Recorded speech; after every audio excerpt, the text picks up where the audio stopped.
Commemorating the 7th anniversary of the Digital India Mission, CNBC-TV18 in partnership with MasterCard hosted its marquee initiative Digital India Vision Summit in New Delhi. This annual leadership forum witnessed policymakers and industry captains sharing their visions on accelerating and optimizing the ongoing digital revolution to redefine India's decade. Mr. Nikhil Sahni, Division President South Asia at MasterCard, gave an introductory note on the role of fintech in India's decade and on why India is at the forefront of a fintech revolution. Good evening, everyone. Dignitaries, Shireen, Koshi, Jayesh, many others in this room. Fintechs, hopefully many of them in this room. Good evening and welcome to this session. Well, if you look at India, and there have been a lot of conversations, the AV also showed some sense. So we're celebrating 75 years of independence. So if you kind of roll back, 1947, we got our political freedom. 1994, somewhere in the scheme of things, we got our economic freedom. And in 2015, when the Honorable Prime Minister launched Digital India, we took the first step of moving towards digital freedom. And that process is still underway, with some rapid strides that we have made over the past many years. In fact, the last 7 years have been fascinating in terms of the amount of work that has happened in taking India digital. So truly, one of the best examples that I quote, sometime in November 21, I was traveling from Delhi to Mumbai and had a senior colleague from the US. And we were traveling in, and those were maybe tough COVID times compared to what it is today. And, the person at the security asked me for my vaccination certificate, and I showed my phone. And my senior colleague had to just look for his wallet, pull out a card and say that this is, and I said, you have physical vaccination certificates, whereas we have all digital vaccination certificates. And he was astounded. And I said that the more you proceed into India, you'll figure out that we are becoming digitally free. So I thought that was like a testimony. And now the government has enabled 2 billion vaccinations. These numbers are fairly astounding. Actually, the number of zeros that come with any number associated with India these days is rather, encouraging, if I may say so. So, of course, with Digital India, the launches that have recently happened, Digital India Bhashini, Shireen was referring to it. The Global Innovation in 2021 Index says that, for the 11th year in a row, India is India is the best in terms of the innovation index, which speaks volumes about the work that we as a country have achieved. And fintechs have been at the core of it, that the innovation index continues to, and there have been platforms that the government has created. The UPI platform, numbers of UPI are astounding as far as we are concerned. And that has given the impetus for a lot of fintechs to come and innovate so that superior UX can be extended to customers and it becomes seamless. The platforms are indeed seamless and it's so much more easier. In the next 25 years, so if we were to say that we move into the Amrit Kal as far as India is concerned after having completed 75 years of independence, and the next 25 years that we are going to witness, and 3 foundational technologies which will be the real talking points. One is, of course, big data and analytics. The second is, of course, cloud computing. And the third is possibly the most important, which is cybersecurity. And I'll come to some of these. Of course, we've talked about 5G and how it is going to possibly enable and further, digital acceptance and digital freedom as India progresses. ONDC, which is democratizing digital commerce, truly a global first, which is being made in India. And again, there will be a whole lot of innovation, which will come around some of these initiatives that the government of India is taking, and fintechs will be at the core of it, as most of us are aware. 6,000 odd fintechs in India, having raised about $30 billion over the last many years. It's not only about the money that's been raised. The money raised is not about the wealth that gets created.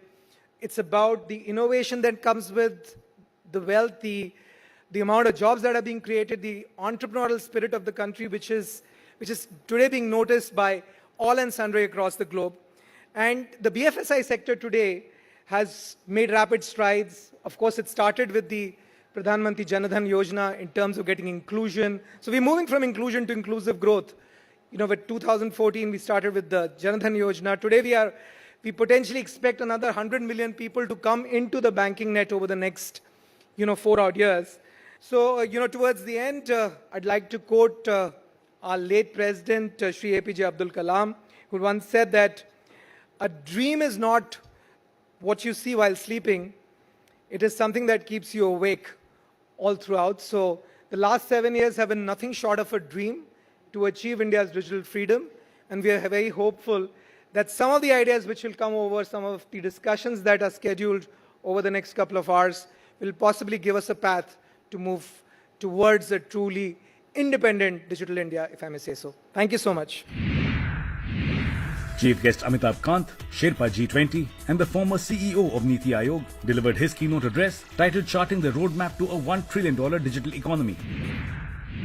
So at the outset, let me compliment CNBC for its Digital India Vision 7.0. That means this program has been going on for about 7 years.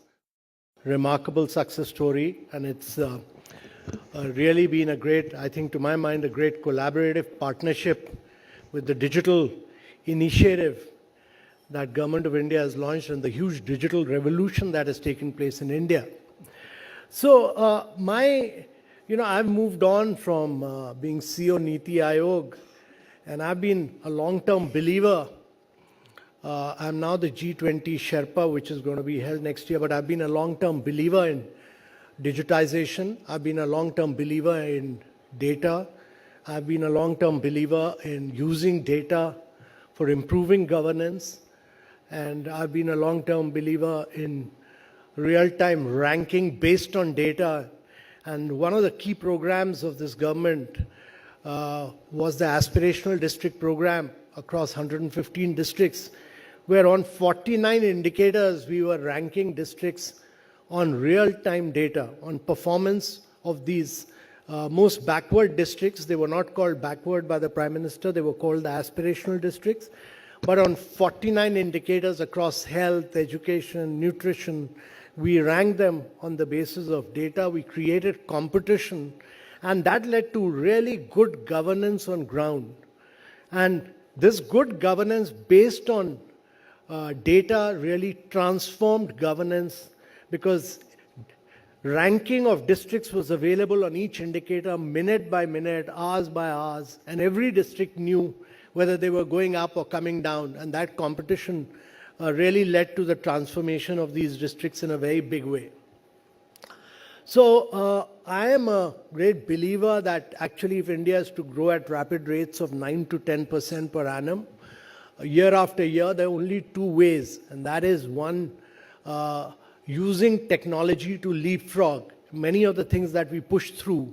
The production-linked incentive looked at cutting-edge areas. Quite often in India, we get into the sunset areas of growth. We don't look at the sunrise areas of growth. And India has a proven track record to lead the way, to enable all countries to actually, what India has demonstrated to the rest of the world is that you can design and implement digital public infrastructure. And that is really the key. And by doing digital public infrastructure, you can do consent-based data handling. You can actually drive growth. You can actually transform health, education, vaccination, and you can drive payments, and you can actually really create a unique model. So I think, to my mind, this is really the big story about India's digital story, that India has done something very unique. India has done something which is very different from the rest of the world. What India has done is path-breaking, and this is something where India is way ahead of the rest of the world, particularly the developed world. And this is the big digital story of India, which CNBC needs to broadcast all over the world and make the developed world emulate India in its story. Thank you very much. Followed by the address, Amitabh Kant had a brief fireside chat with CNBC-TV18's managing editor, Shireen Bhan.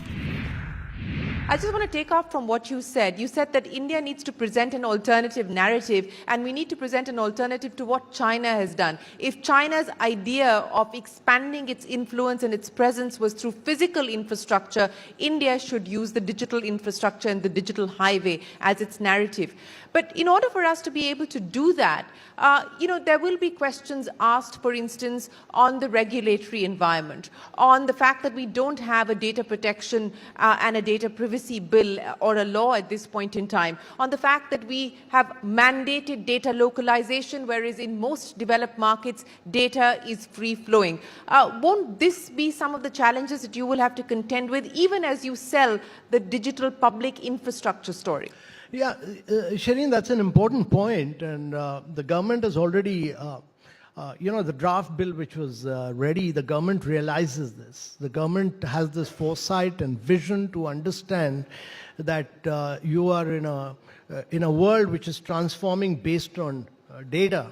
And that therefore the government scrapped the earlier bill because it had too many recommendations from the Parliamentary Standing Committee, which had made it very in some ways a little convoluted, and the government has gone in for a fresh draft, which should be, which to my mind they've said is going to be very expeditiously done, which to my mind will be really path-breaking and transformational, very contemporary, and actually will be a world beater.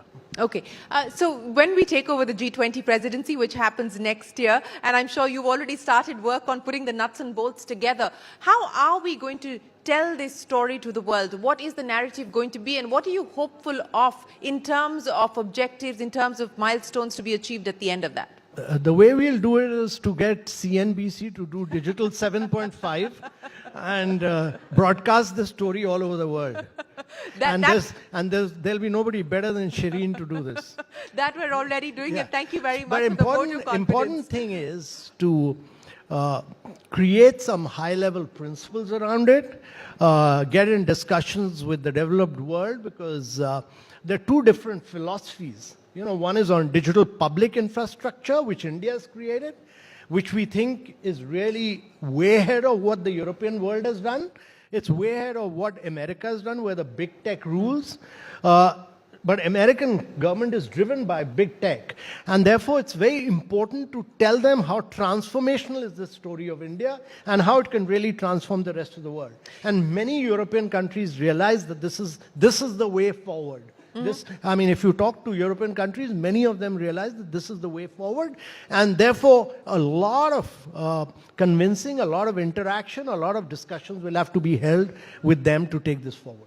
One of the other challenges as we move more and more into a digitized world, Mr. Kant, is the fact that there should be a harmonization as far as standards are concerned. There should be a harmonization of rules and regulations. Otherwise, it's getting to be too complicated. And one would argue that perhaps the G20 could be the route to being able to achieve that. Should there be a global governance framework as far as data is concerned? Do you believe that that could be the role of the G20? No, G20 has a very key and critical role in several areas. Building up a new financial architecture, building up a new digital architecture, looking at how climate adaptation and mitigation has to be financed, which many of the developed countries, despite commitment in COP21, have not lived up to. So those are very key issues which will be discussed, debated, and taken forward. But it's also important to understand that we are doing this, Indonesia right now is doing this in the context of the Russia-Ukraine war. And there is a huge complexity because of external situations of both the war in Russia-Ukraine and the China-Taiwan crisis. So you have to bring in to be able to do transformational things, to be able to build up a completely new narrative around climate, or to be able to build to drive a completely new vision around digitization, or on accelerating the pace of sustainable development goals, much of which will be driven by digitization and data, you need a huge amount of political capital globally. Well, Mr. Kant, it's always a pleasure. Thank you very, very much for joining us here at the Digital India Vision 7.0 Summit, and we look forward to partnering with you for the 7.5 edition of it. But always a pleasure. Thanks very much. Thanks. Always a pleasure to be a part of this. Thanks. We have a very ambitious program in Hyderabad, which is called Hi-Fi. We have identified 3,000 hotspots where people congregate. These are typically, let us say, the railway station, shopping malls, bus stations, tourist places, and so on. And in every such location, we have been able to provide public Wi-Fi services.